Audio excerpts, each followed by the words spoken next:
কত মাসের বেতন বাকি? 3 মাসের বেতন বাকি, 3 মাসের বেতন, দুইটা ছুটির টাকা বাকি, ঈদ বোনাস বাকি। আমরা কাজ করে যে আমার সহায় লাগছে, তোমরা 20 তারিখ দিয়ে দেন, এগুলো আমার ভূতে 18 তারিখ হয় বাগছে, সব কাম গুছায় এনে ফিনিশিং খালি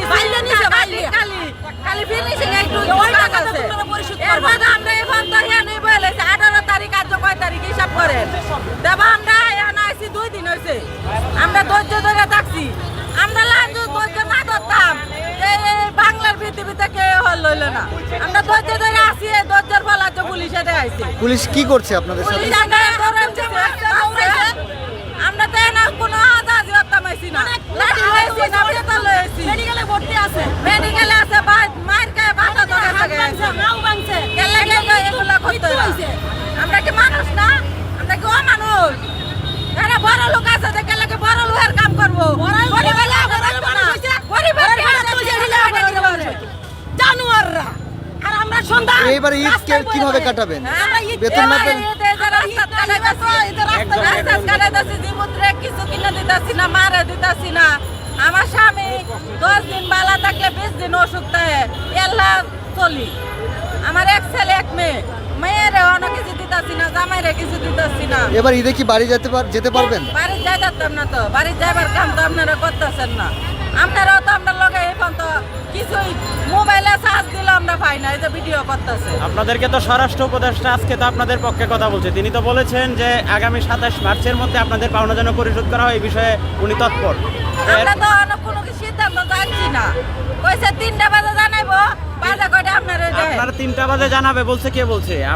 আপনাদের যে ফেডারেশন তারা না? তো কিন্তু 3টার আগেই তো আপনার স্বরাষ্ট্র উপদেষ্টা তিনি আপনাদেরকে নিয়ে কথা বলছে। স্বরাষ্ট্র উপদেষ্টা তো বলছে 27 তারিখের মধ্যে যেন আপনাদের সকল পাওনা পরিশোধ করে। এই বিষয়ের কি বার্তা আপনাদের কাছে আসে নাই? না, আমার কাছে অনা আইছে না। আচ্ছা, আপনারা এক একজন কত টাকা করে পেতে পারেন আনুমানিক? আমরা আমরা বেসিক বেতন বেতন ওভার টাইম বাদ দিয়ে বেতন দিলে 50 রুপিয়া পাই। কতজন শ্রমিক হবে মোট? শ্রমিক 2800 লোক। একটা ব্যাটারি, আমরা ব্যাটারিটা 2800, এবার হলে কত হইব কইতে পারি না। 600। আপনাদের বাড়ি ভাড়া, থাকা খাওয়া এগুলো কি হবে? দোকান খোলে না। আমরা কিচ্ছু পাই না। শান্তি নাই, বাড়িওয়ালারাও শান্তি দেয় নাই। পানি চাইলে তুই কোন যা, আমরা তো পানি নাই, একটু পানি দেয়। তোরা কি করে না দে? তোরা পানি দিলে কি হবে? তোরা পানি দেওয়া যাইতো না। তোরা জায়গা আমার বাড়ি স্যার, আমার বাড়ি স্যার, আমার বাড়ি স্যার, পরিশোধ কর করে বাড়ি স্যার হয়ে গেছে তারা 3 4 মাস 5 মাস 6 মাস কিভাবে তারা বাড়ি তো থাকতে দেয় নাই।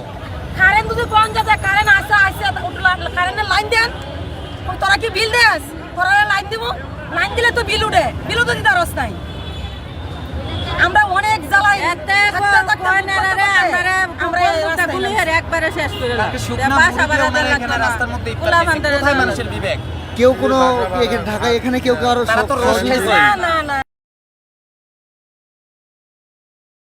না বাসা না থাকতো কত মানুষ যে না খায় দম গেল হইলো, পানি এনে দিতেছে, আমরা ফেলত দেই।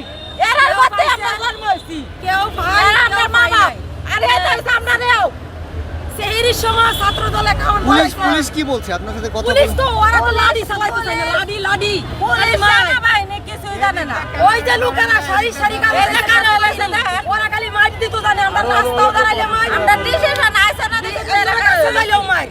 ওদের যে ক্যাপ্টেন যে কোনো জায়গায় যাই মাইট খালি উল্টা মাইট।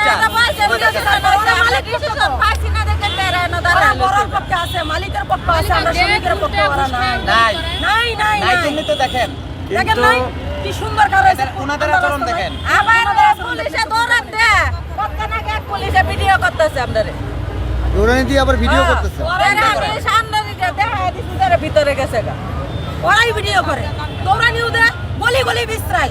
কোন জায়গায় আমরা পলাইছি দৌড়ে দৌড়ে মাইতে, এই আগে দৌড়ানিতে গলি গলি গলি গলি ঢুকে গেছে, গলি গলি বিস্ত্রাই বিস্ত্রাই না মারে।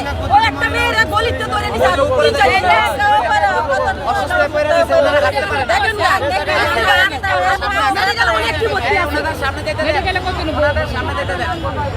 আমরা কথা বলেছি শ্রমিকদের সাথে, তারা কিন্তু বলছে দীর্ঘ সময় তারা আসলে কোনো ধরনের সহযোগিতা পাচ্ছে না। আমরা তাদের যারা আসলে আজকে আহত হয়ে পড়ে আছে তাদের সাথে কথা বলার জন্য এখানে আসছি।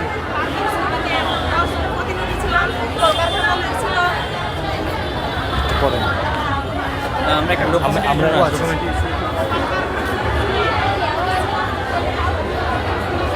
অনেক শ্রমিক কিন্তু আহত হয়ে এখানে অবস্থান করছে এমন তথ্যই জানানো হয়েছে আমাদেরকে, এবং আমরাও দেখতে পাচ্ছি তারা কিন্তু